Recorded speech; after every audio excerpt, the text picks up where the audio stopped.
What's up? This is artsy Alicia from the Chime In Chicks. It's just me, no other chicks chiming in. They got essential jobs, so they're busy. And I figured I'd take a break from becoming a star and chime in about tonight's episode of Real Housewives of Atlanta. It's season 12, episode 20. And it was a little bit of a boring episode, but there's still some stuff to chime in about, so I'm gonna get into it with my notes. So it starts out with Kandi, with Todd. She's preparing to go off to the shy. Now we talked about this a few episodes ago. That is kind of interesting that she is about to have a baby, and she's gonna be shooting this show in the middle of that. Like I understand. If anybody understands, I understand taking advantage of a good opportunity, but she's already famous and got that notoriety. It's not like another chance may not come around. I don't know if it was worth it to agree to do this show at the same time your child gonna be due. Like, of course you can make it work, but why would you want to make that work? Like, your child is born the first time only once. So I don't know. My chime in on that is she might have should have passed on that. Um, Todd, I get the feeling he's trying to be supportive. In this scene, he was like, I support you. Um, and then she was saying, I also, in the middle of all this, I want us to get some marriage counseling. And Todd was like, wait, we got some problems you ain't discussed with me? And she was like, I'm not saying that. It's just we've had a few arguments. And then Bravo flashes back to they was at some building site planning another one of their 1,000 businesses. And they kind of got into it. So I think counseling would be good because clearly no marriage is perfect, and sometimes you should get ahead of situations before they escalate. And I actually do root for Kandi and Todd, so that's my take on that. Next scene, we at Nene's boutique, and Cynthia stops by. They twinning. They both in their leopard. They make a little joke out of that, Kiki. And then Nene kind of says, I wasn't feeling you in Greece, and Cynthia's trying to explain that she wasn't going to be picking at her in a bad way. And so that turns into her mimicking Nene for real, and she nailed it. I mean, she nailed it. But now I kind of feel like that was planned because she showed up dressed like her, and then she imitated her. But hey, um, then we go on to Porsha pulling up outside, and she's going to be a celebrity ambassador for March of Dimes, talking about her pregnancy journey. And she was inviting them to come, and that should be cool. They're going to dress in bright colors. I like to see their fashions and compare and contrast. Then we go over to Kenya, and she's dealing with the separation. She visits the estate planner, and she's telling her about the divorce, about the separation, and her decision she wants to make with Brooklyn. Now, one thing I found interesting, I know I shouldn't laugh, but Kenya was saying, she has some things in place, but she wants to have the things that she has in place that basically Mark can't touch. And she was saying that she feels like she has more money than him. Now, Now I know Kenya's supposed to have the production company, and she has Kenya Moore. Sorry, I live in Savannah. We have ghosts.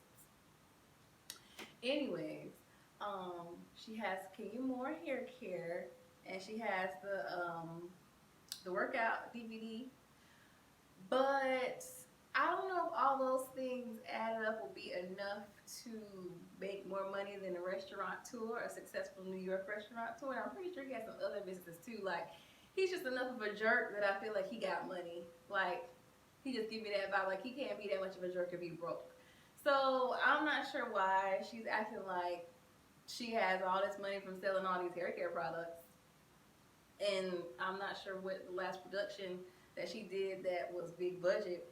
No hate, no shame, because we all on our come up. But don't try to play him, even though I don't like him. Don't be lying. You ain't got more money than him in his restaurant. Anyways, let me know your thoughts on that. And then after that, we go back to Kandi. She FaceTiming with Ace and Todd. And oh, that just broke my heart. she was trying to talk to Ace. He wasn't really there for it, but it was more so because Ace, you know, kids are smart.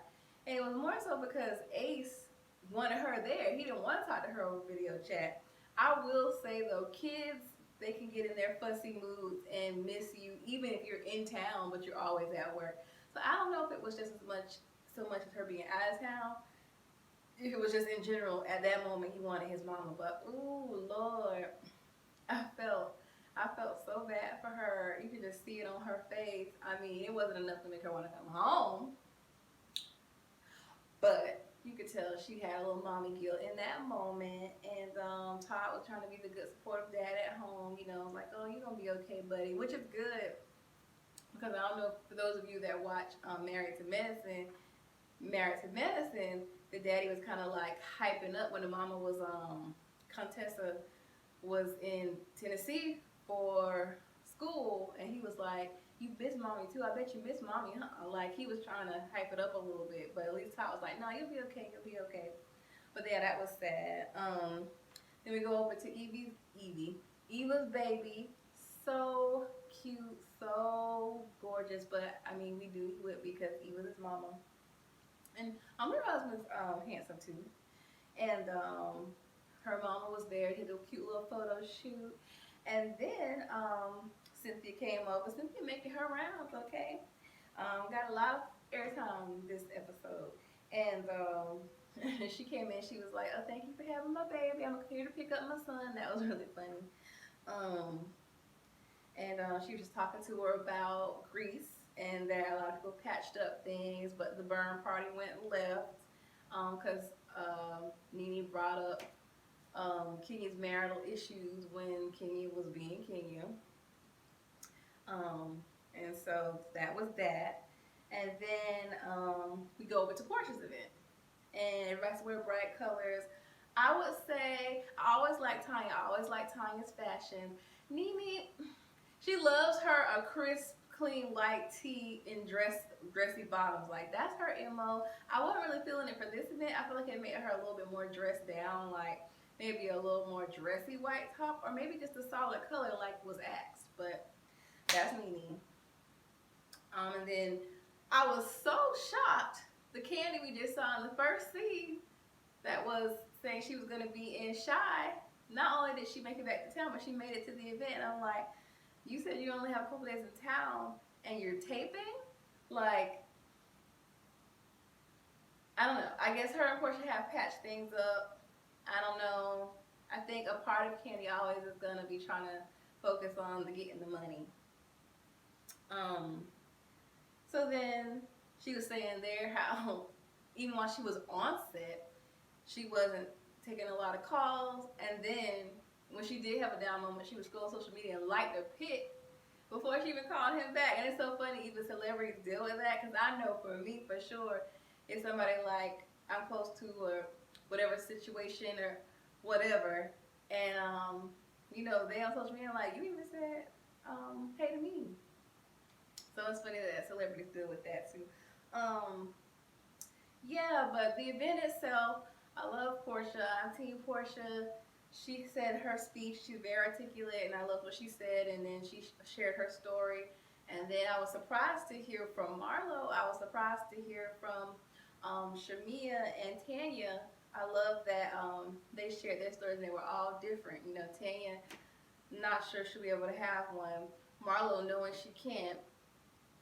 And Shamia finally being able to have one, but almost died and wasn't able to be there with the baby that she had. So that was really dope. Everybody sharing, super touching. But then comes Kenya. Always gonna have her chance, take her chance to throw a little shade. It's like she cannot take it. It's like she gets itchy and antsy like a crack fiend, like a heroin fiend.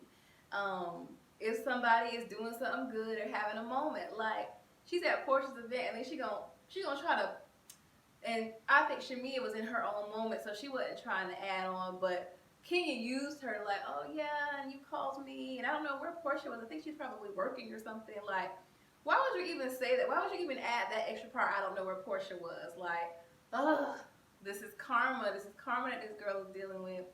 And Yeah, so, and you could see Porsha's face even before she said in the interview, I'm surprised they that close. You could see her face at the event like, excuse me. And then they were sitting together. It was just a whole trip.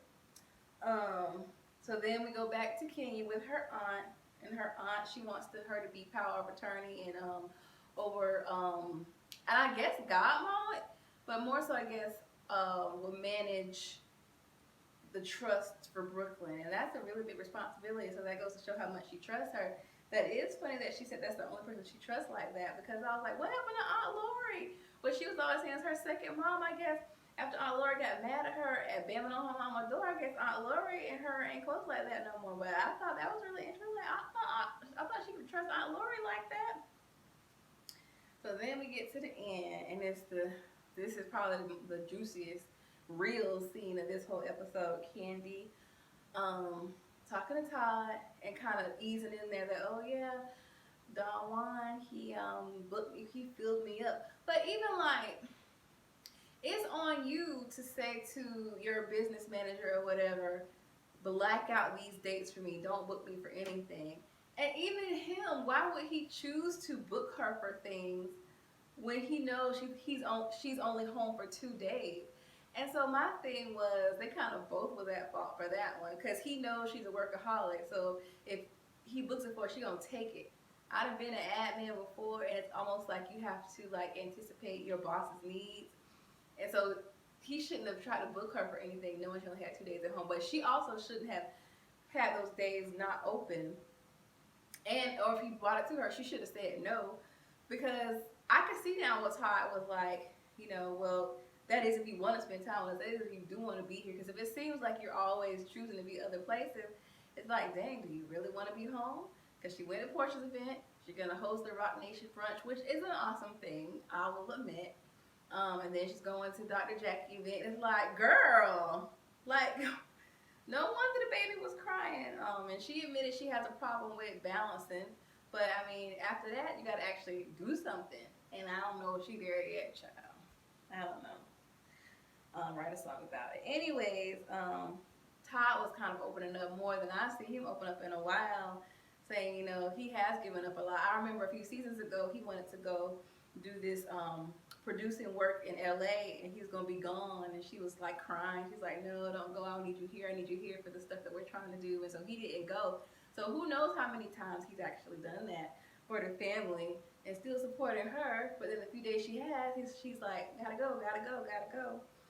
And he was saying, you know, that he's not super happy, and I hope she was hearing him, because the things that he loves doing, he gets less money for than the things that he is doing. The businesses that he's doing are good money, but they don't necessarily fulfill his passions. But he's afraid, or not afraid, but he doesn't want to not do them, because he doesn't want to look at as, oh, he's not making as much money, or not doing as much profitable things as her.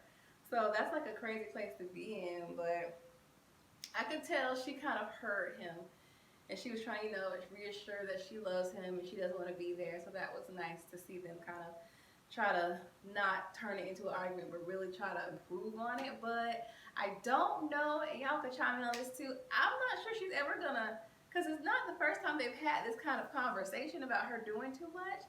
And I think she's just a workaholic. She always gonna be, it's not gonna change. And I hope that it never becomes a problem in their relationship, like him stepping out or something like that. And I just hope that she can tighten up on that. But yeah, that was this episode. Like I said, it wasn't like a super juicy episode, but it definitely moved the storylines along. So I would love to hear what you think. Stay safe out there. I'll tell low-key Lisa and turned up Tasha. Y'all said what's up. Tuning in to the Chime In Chicks next time. And see ya.